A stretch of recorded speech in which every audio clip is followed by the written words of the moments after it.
Alrighty, I'm using the Vixia Canon Vixia HRF something. What is it? Let me look. HFR 500. Ooh, did you see the typewriter? That's one of my best typewriters, even though it's dinged up and it's missing its paper support. I actually have it.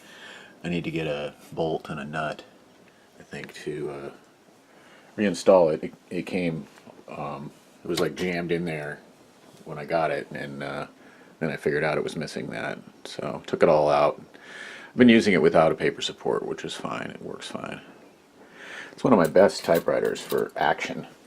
It's an SM9 Olympia SM9, one of the later 1970s versions with the Olympia International logo. There were earlier SM9s that had a kind of a cursive Olympia, said Olympia in cursive, and it was right in the middle, and these weren't here. I have some of those. Examples of those typewriters.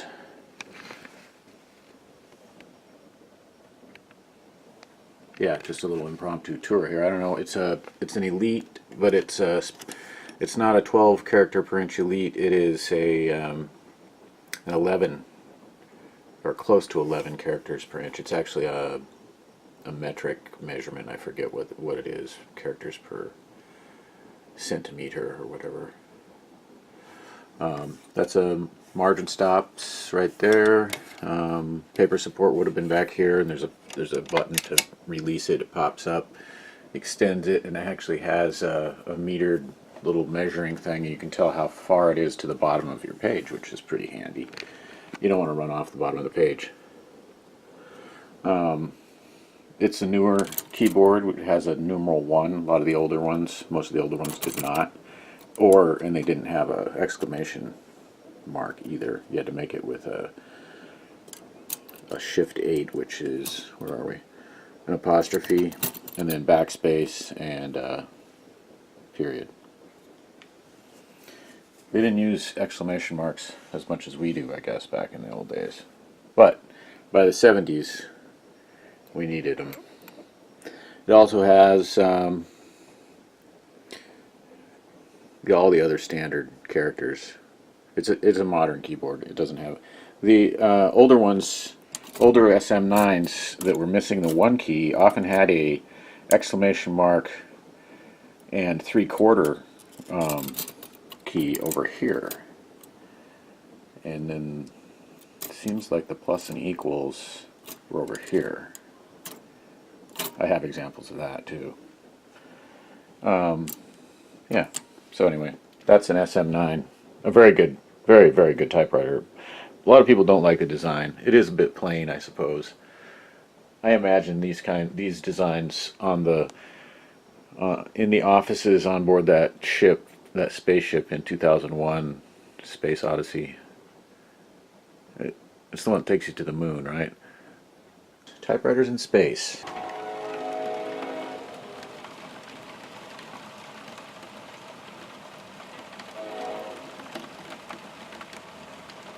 Rain and train. Alright. Back to the typewriter. So, back to the tour of this Olympia SM9. Let's continue.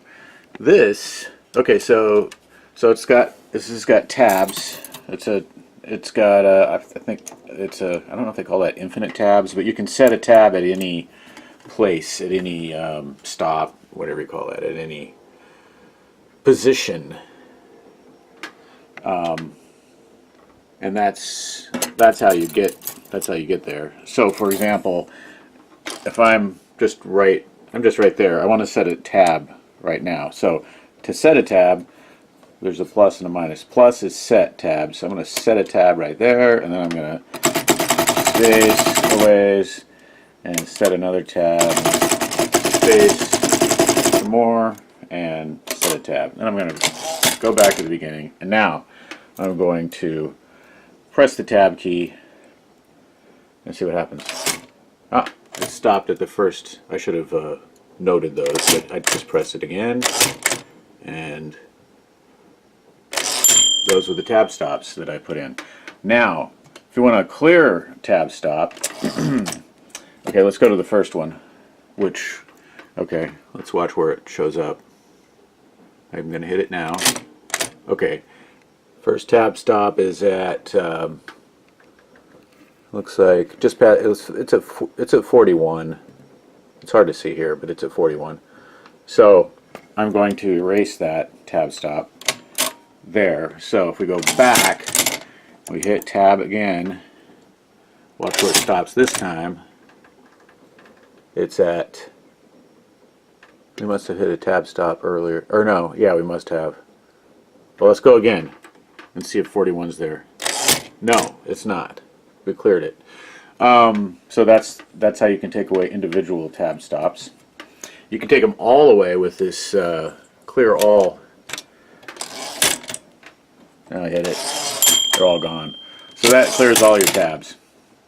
And you'd use tabs for like doing columns or indenting and doing 5 spaces. You could set a tab, or 10 spaces if you want to indent on a paragraph. You can also tab. You could set one in the middle if you wanted to tab to the middle for some reason.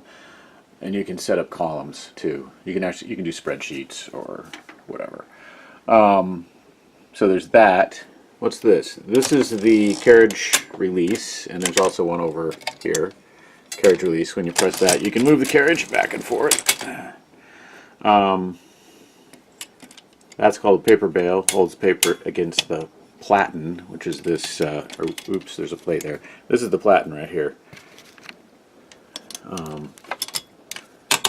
It's a basically rubber cylinder, which the slugs at the ends of the type bars, slugs, that's a slug right there. Let's see if I can get it from this side. This is all impromptu. I'm not lit correctly with lighting, but you see that there? It's got a letter on the end of it, or two of them shifted. Looks like a Y, small y, lowercase y, uppercase y, and that all the slugs have 2 characters. There's a cat here somewhere. I hear.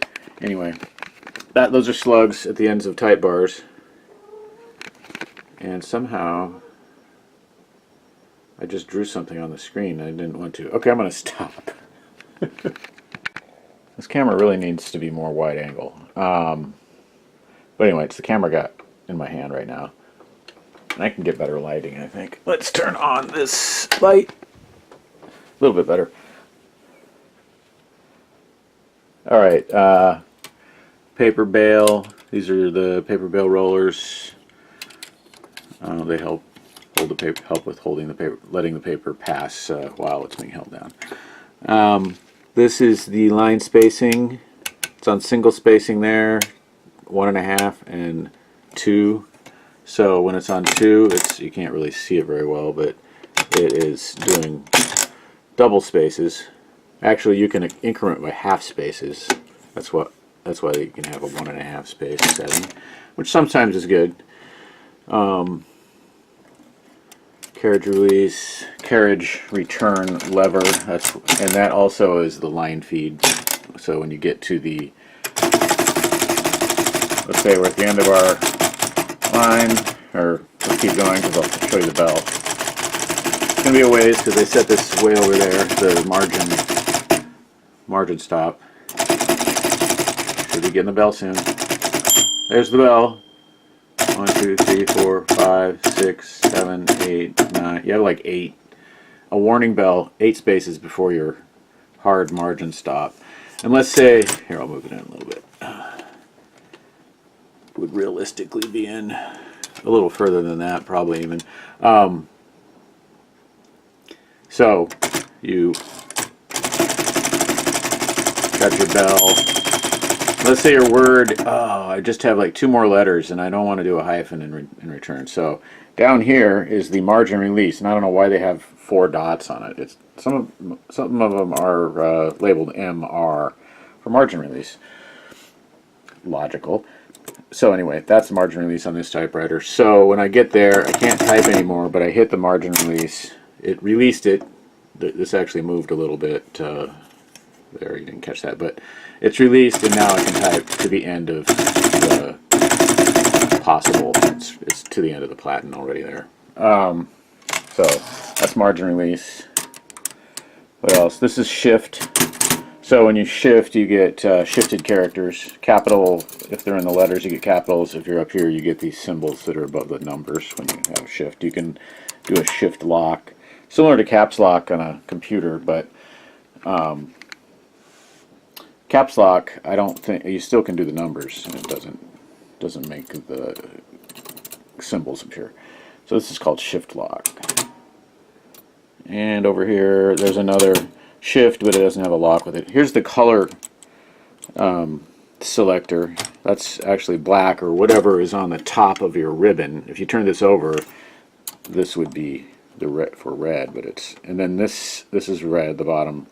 And I do have a bicolor ribbon in there right now. And then the middle one, this white one, is stencil, and it doesn't raise the ribbon when you type. It's meant for mimeograph stencils, and I don't know enough about that to say anything more about why it's done that way. I just know there's a term, cutting stencils. This is backspace.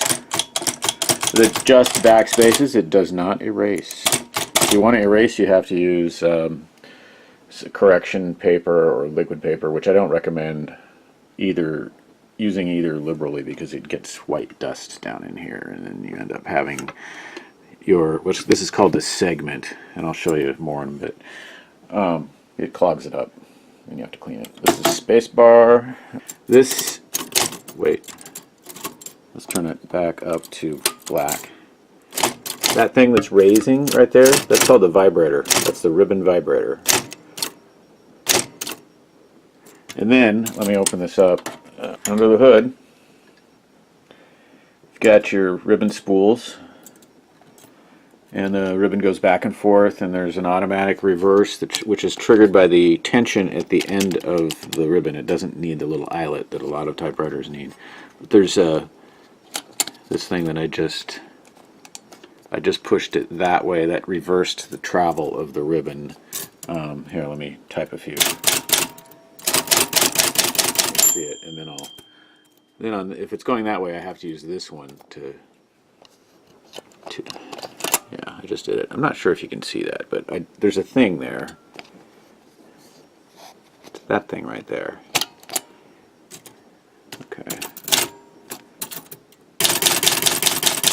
Okay, anyway, and when it gets to the end, it automatically reverses and goes the other direction using those little things as triggers. They sort of sense the tension when it gets to the end of the ribbon, and it's anchored on the spool, so it gets tight, and that pulls it over. This is the segment or basket. These are type bars, and as I said, those are slugs at the end. They're soldered on to the type bars. Let's see how close I can get. Engraved in between the characters there is a foundry symbol, and it's hard to see it here. Foundry abbreviation or symbol, and sometimes you can have different foundries on one typewriter, depending. Could you have a set? The symbols could be from one foundry, and the numbers and letters could be, or numbers and symbols could be from one foundry, and the letters could be from another one. In here, this is the touch control, or the tension, kind of how much force it takes to strike a key. And it does make a difference. Faster typists with strong fingers like me, it's better to put it on the plus.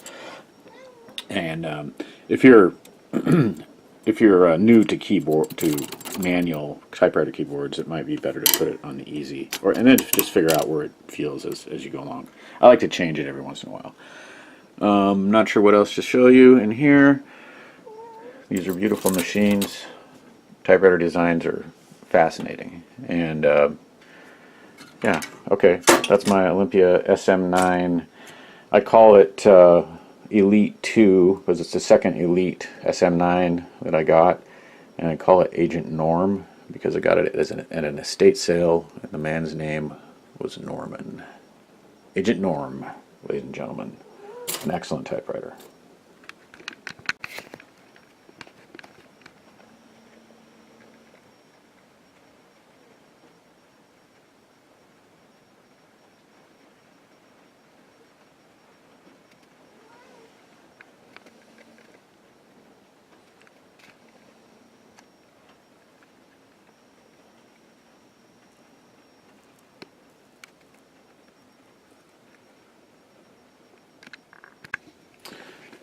Okay, remembered some other things to tell you about. This is the paper release lever, and when you it also picks up the paper bale a little bit. When you do this, the tension on the paper back here is released a little bit, which means you can just pull it out. And actually, you see in movies and TV, frustrated writer yanking the page and making the carriage go. Don't do that. That's hard on your typewriter. Just a little typewriter hygiene note. It's dramatic, but it's hard on your typewriter. Yeah, so paper release lever. There was something else. These are the platen knobs. They turn the platen.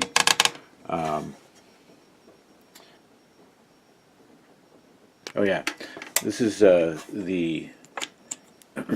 little lever down here.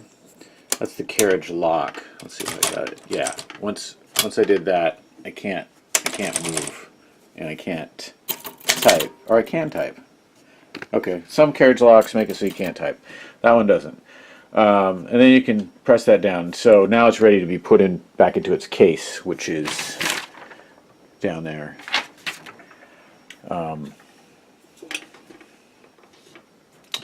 And okay, I think that's all I needed to add right now. I might do some actual typing on this and kind of try to give you an idea of its excellent typing experience on my Agent Norm.